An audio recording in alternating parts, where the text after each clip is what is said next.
Hey folks, welcome. Good morning, good afternoon, good evening, wherever you're joining us from on this new episode of the RiseUp Radio.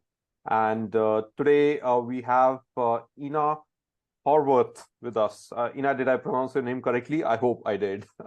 Yes, it is. That was Awesome. good. Great. So, folks, a little bit of quick introductions. So, I'm Ashish. I'm the founder of Risely. I think you've already seen me on a few episodes of the RiseUp Radio already. So, Risely is an AI co-pilot for leadership development, and we are helping leaders and managers to become better at people management in very simple terms.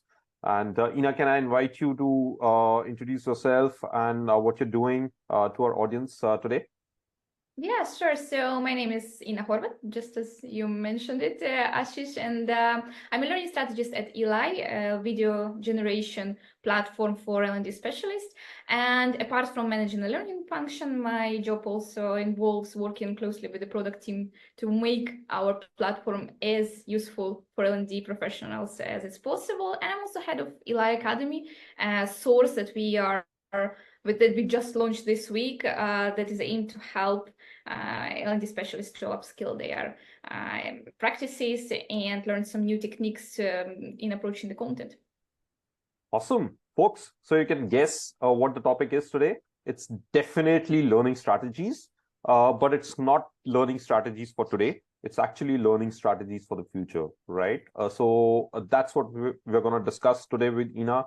And if you're ready, we are going to go deep dive into that. So Ina, are you all set? Sure. Cool. All right. So let me ask you a very, broad level question to begin with. So are L&D teams able to build learning strategies that are effectively able to meet needs of end users, specifically in this new era of work environment where we have remote working, hybrid working, along with learners and employees from different generations working together, and a lot of cross-functional working as well. So, what's the take on that? Well, we certainly have some work to do, and ideally there should be the alignment between organizational goals and learners' needs, so we are able to, while retaining the talents, driving tangible and measurable business outcomes. However, that's quite a job to do right now because all of the conditions that you just mentioned, remote work, hybrid work, AI, it's been predicted that 50% of the workflows of the work power have to upskill or reskill by 2025 by World Economic Forum. So this number is unimaginable a couple of years ago. So I think that also this trend on upskilling and reskilling within organization is going to change our approach to L&D strategy a lot in the next couple of years. You see, once I had a conversation with my friend who's a marketer, and he said, 20 years when I finished university, we didn't know anything about internet at all. Correct. So whatever I do right now is not connected to what I studied 20 years ago at all. Plus the emerging professions right now. And everyone knows websites like Udemy, Coursera, LinkedIn Learning. True. And people still attend those classes, right? Yeah. They know what they want to learn and what they want to do. So this, while doing reality check, we might not be prepared for these trends that we've just summed up. And outdated materials, communicational issues with either relevant stakeholders or learners, these are something that we should definitely keep in mind while creating the new learning strategy for the future, just like you mentioned, not for the yesterday. Yeah. So I do know that you've got some wonderful thoughts on leadership strategy, and I'm curious to find out if there you face the same struggles. Yeah, actually, if you see, the underlying factors are the same, right? We have a very dynamically changing workforce, dynamically changing work environment, right? And on the other hand, if you look at the learning strategies on the leadership development side, they're basically very old ways of looking at things, right? On one hand, you have training programs, which are not personalized to the learner, which are not personalized to their context or their challenges. And you have coaching on the other hand, which is very, very personalized, but it's damn expensive and, reserved to only a few in the organization. So where do you go, right? Where do a bulk of the managers in organizations go and get the right kind of support and the right kind of learning that they need, right? Which is also driving up the right ROI for organizations, right? I see that, that being a major gap, which is basically making at least this field ripe for tech disruption. And specifically as the tech penetration had been very low in the leadership development space for the past 2 decades, right? So I think it's for me, it's just ripe for very, very high disruption, especially with AI coming in. I think workflows are going to change. Learning workflows are going to change. Personalization is going to become at the center of everything. And these are some of the core areas where, things are going to change. But let's come back to the overarching learning strategies at an L&D level, right? What do you think would be the core of 4 to 5 areas where learning and development teams should focus on to bridge these gaps in the L&D strategies, given that we are entering the new environment, and once we start looking at 5 years down the line, 10 years down the line, even though we don't know the future, right? We can't predict. As you said, nobody knew the technologies that exist today, or nobody knew the skills that are required today, right? But still, the strategy to be able to adopt new skills would not change. So what is it that's going to make it flexible, or let's say agile, if I were to introduce that word? Yeah, that's a really interesting topic. And can I just say, coming back to your point that ROI in leadership, this must be such a pressure point, but for L&D, this is something which is becoming more and more emergent, and we talk about it. I don't think we do have a straight answer right now, so I'm curious to find your thoughts about the leadership and or ROI a bit later, but just to not lose my thought and answer your question. It's a little bit hard to focus on, to just separate and highlight 4 to 5 topics, not knowing the condition of the company, because enterprise have their own challenges and they have their own goals, and startups, they have, or small companies in general, they have their own. So for instance, a couple of years ago, I used to work in big enterprise multinational company, and right now I'm in startup, and well, the goals, the tools that we use, they are certainly different. However, if we were to speculate a little bit and divide just a couple most important, I would say that that would be 4 topics, and a North Star, which is, of course, creating a continuous learning culture, because just as we mentioned, people want to learn, people need to learn. They do understand that AI is changing. AI in particular is changing the world right now, and we cannot hide from this. So there is no other way than to adapt and to update and reframe your working skills, and some strategies to continue evolving in this current world. But coming back to the 4 major areas that I would divide, would be attract and retain talent, just as we mentioned, which is, I guess, is #1 topic for HR managers and businesses in 2024. Logically, it's to develop people's capabilities, and using skill matrices or skill-based learning. This is something that definitely everyone should consider doing, to give a number to a skill. It's not particularly applicable to every situation. However, there are many that can be solved with this approach. First would be to build an employer brand. Learning is a part of the culture right now of most of the companies, most of the successful companies. So for instance, money stimulate is not one of the, it is certainly one of the biggest, but it's not the only one. If you do let your employees choose what they want to develop themselves, and personalized learning and AI can give hand in that, then that makes a huge difference. And lastly, of course, is a healthy employee engagement. And by healthy, I mean that we've all learned that gamification for the sake of gamification is not the best solution. So healthy engagement means providing value. And I would also suggest actually adopt some marketing strategies, meaning not that you try to sell something that people don't need, but you strongly communicate that we are on your side and this is the value that you are going to get by completing this course. It's not enough to just say, hey, by the end of this course, you're gonna learn, and then some bullet points.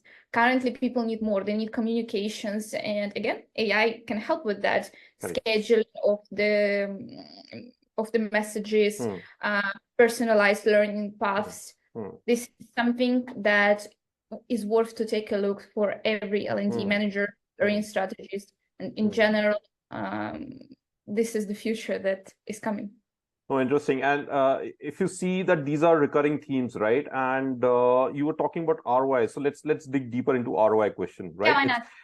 I think it's a very important question, because at the end of the day, whosoever is putting in the dollars, they're going to ask, hey, what are we getting in return, right? Yep. And a lot of the areas that you talked about are the drivers of ROI in the end, right? But somewhere down the line, it gets missed, right? And it gets missed because so I have a few things in my mind, but you tell me, where does the ROI gets lost in the overall L&D strategy, L&D scheme of things in organizations? Absolutely. And for me, as head of learning, that would be probably the first question that I ask. Okay, we spend this money, but what's the outcome, right? Can I measure it? And in L&D, we do tend to use vanity metrics like NPS. Hey, did you like our course? Was it enjoyable? But it's not enough. And all the data that we gather, sometimes it's actually not even a problem that we don't have enough data. But it's the approach, and it's also the storytelling. Of the outcomes, because sometimes we just don't highlight those results, or we forget, right? So there was let's say program for managers, for first-time managers, and we do not measure a couple of years afterwards the results. So I see that as one of the biggest topics. But I'm curious about the leadership, because for me that's something which takes a great interest in terms of measuring it. So can you share some practices? Absolutely. So I think from our side, there are some very direct, tangible metrics, that organizations are tracking and can track to be able to measure ROI. And there are some intangible metrics as well, right, which are more qualitative in nature, primarily. I think the more tangible ones are threefold, I would say. I think the retention percentages. Are you able to retain as per what you want to retain, basically, right? So is that in line with your overall goal of retention or not, right? So that's number one. I think second is the overarching performance metrics for each and every function, right? So functional areas, you have specific performance metrics. Are you able to drive performance for your teams or not, right? So if you're able to build better leaders and better managers, at the end of the day, it should translate into better performance for teams, ideally, right? And if the performance curve is not improving, then the ROI isn't coming right now. And that's the core crux of assessing whether your current mechanism of leadership development is working or not, right? And the third driver for me in the ROI scheme of things is the employee engagement scores. You could say that's a little bit hybrid in terms of quantitative and qualitative. That's trying to convert a qualitative perception about employee engagement and their liking to work, in an organization to a quantitative number. But yeah, that's basically the third lever that typically comes in, right? And where I feel that it's missing, right? It's primarily when the learning is not adept to solve the challenges that the manager is facing right now, which is when the learning is not as per the current applicable context. Hey, I learned something today. Can I go and apply this to my team today itself or not, right? When you have a gap there, right, that's when the ROI drops suddenly, because the retention doesn't stick. I enjoyed going through that training, but you know what? I don't have this challenge right now. I don't need to apply this learning immediately, right? 6 months down the line, this challenge might come, but then I might only remember 10% of what I learned in that training. That's where the ROI gets totally missed, typically in organizations when it comes to leadership development. Yeah, it's really interesting that our issues kind of intersect, because I do think that, well, learning in the flow of work is one of the biggest trends right now, and rightly so. If you do receive an instructional manual for 50 pages on your first day of job, and you're told that, hey, your onboarding period is You're to not going learn to go this. through that, right? Yeah, but absolutely. But you will need to apply this knowledge sometime in 2 the years future. down the line or 1 year down the line. Yep, absolutely. Correct. I'm gonna remember that, but I do know there are amazing practices. For instance, you do need to know how to use the tool. There is a QR code next to the tool. You scan it. You have the video on how to do this. Right.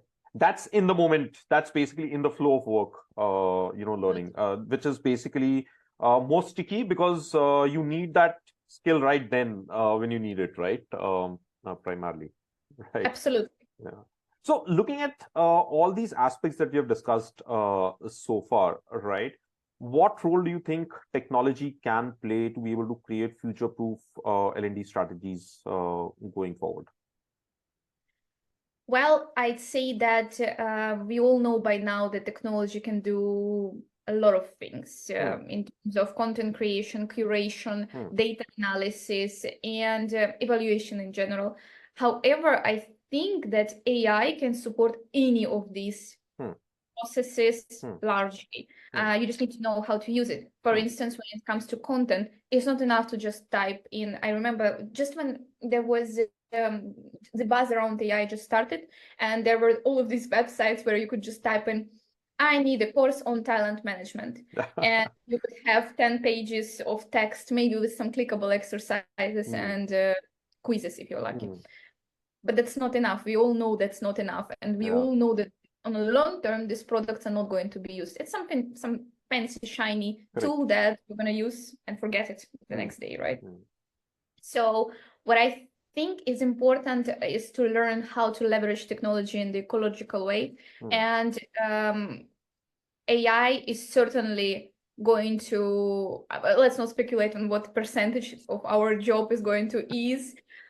It's quite hard to say right now, but when it comes to content creation, just like at Elai, we try to look at AI from the perspective of learning and development specialists and what can truly help, not just to type in the course that, hey, do me a course on the topic of leadership. It's not enough.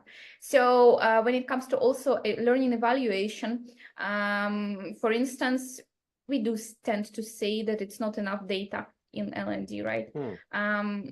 AI can certainly do much more in terms of data analysis.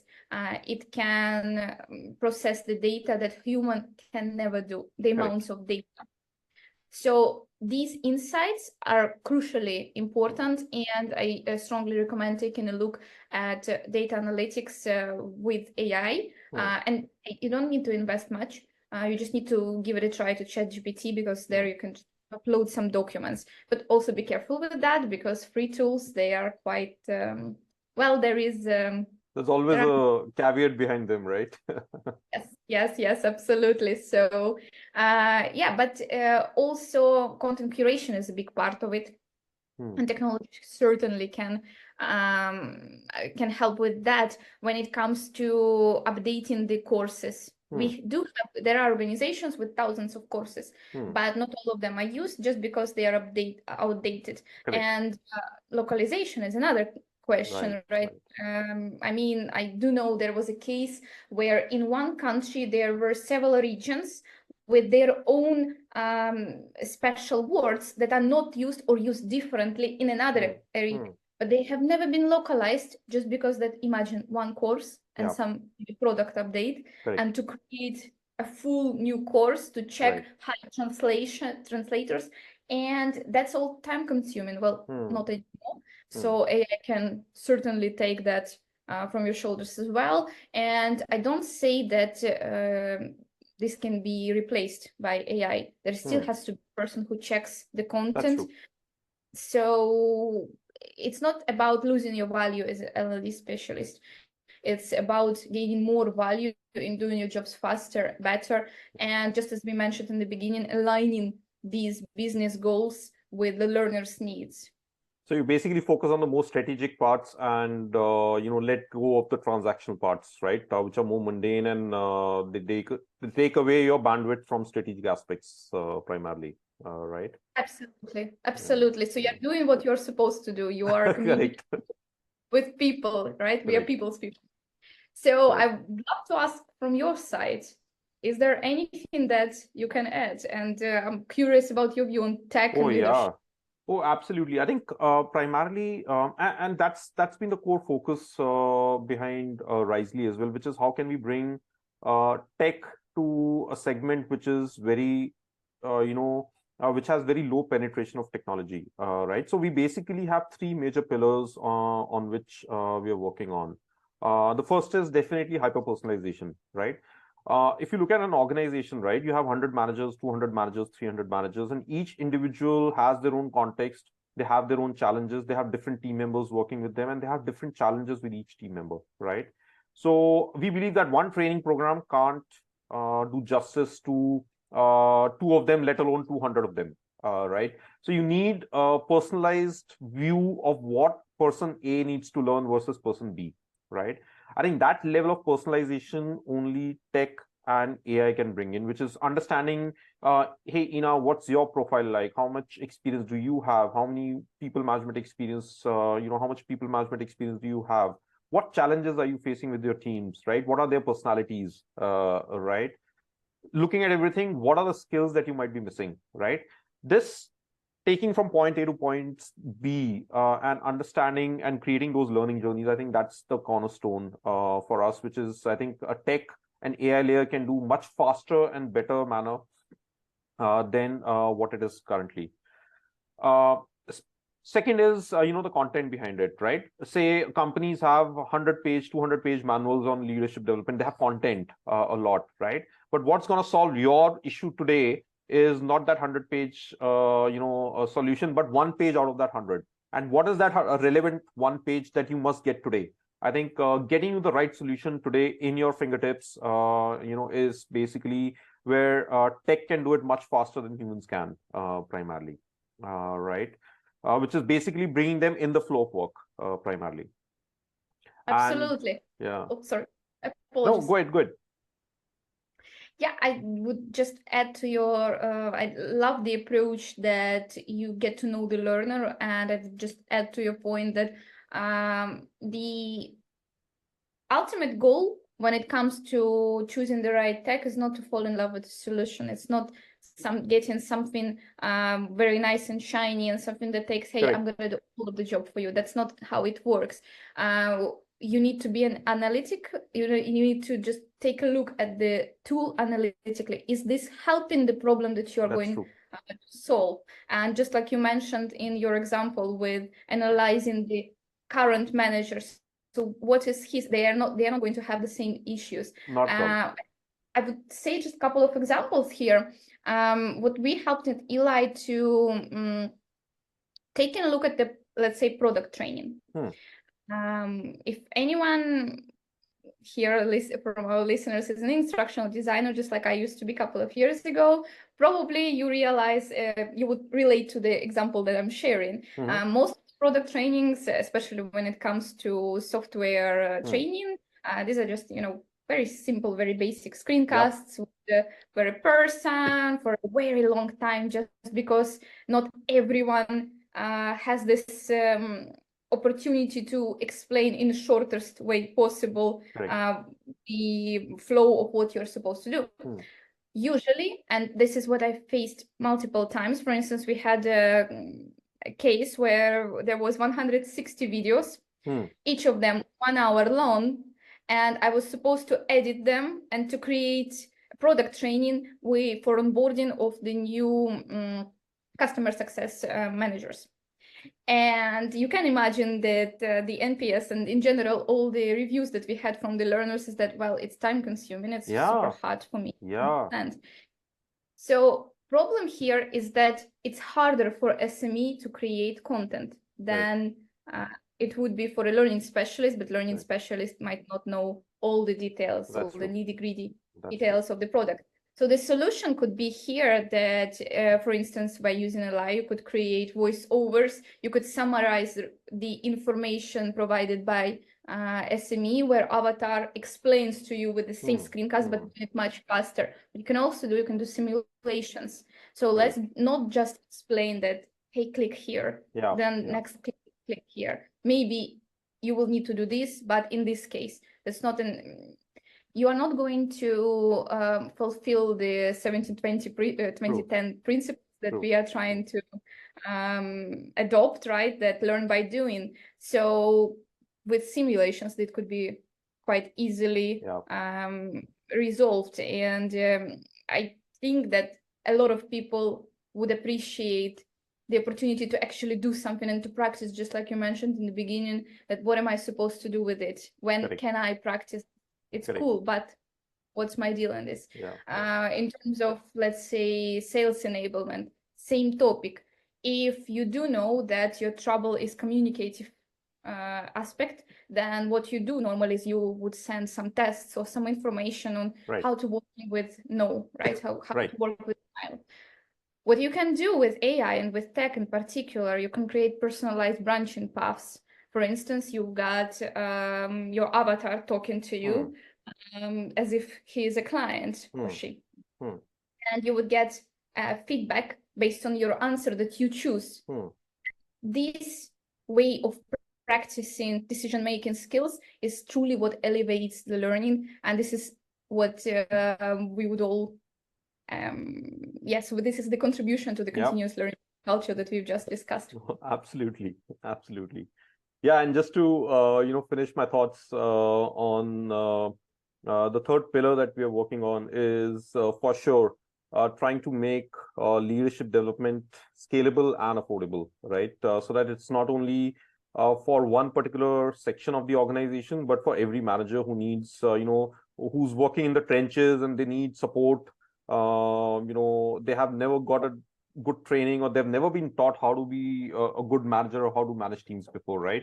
And you should still have good quality learning content, learning material, learning journeys for them, coaching support for them at not that heavy price that typically organizations have to pay primarily. Yes. Interesting. So, all right. So we are just coming towards the end of today's session. Any parting thoughts, any summarizing thoughts that you have for our audience today? Well, I think that most of our conversation, we've talked about AI.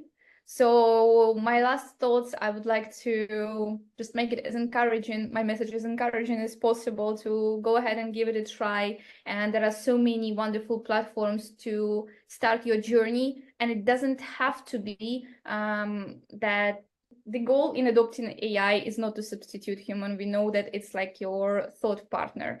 This is term actually used by CEO of Coursera, and Coursera is largely depending on videos and video courses made by the speakers, and yet they were the ones who are promoting and speaking in defense of AI, that it could be not the replacement, but rather a supporting tool to upgrade all your learning initiatives. And you just need to, again, not to fall in love with the solution, but fall in love with the problem, try to solve it, whether it's a content creation or leadership development. Yeah, and I think from my side, just the last message, which is to summarize everything up. I think the workspace is changing very rapidly. And I think our learning strategies across L&D as well as leadership development needs to change as rapidly as well. And I think now we have the tech to be able to create what we couldn't create, let's say, 5 years back, 10 years back, right? So it's just, like you said, a matter of experimentation and just going out there and trying out different things. And who knows that, you might end up creating a world-class organization backed up with a world-class learning strategy at the back. Absolutely. Sounds like a perfect summarization. All right. Well, thank you so much, Ina. I had fun, a lot of fun in this conversation, and I hope our learners, our audience is gonna take away a lot from this conversation. Thanks for having me. It was a pleasure to be here. My pleasure. Thank you, folks. Thank you for joining with us. And, till the time I see you next time with yet another episode of the RiseUp Radio, you folks take care and be safe. And I'll see you soon. Bye-bye.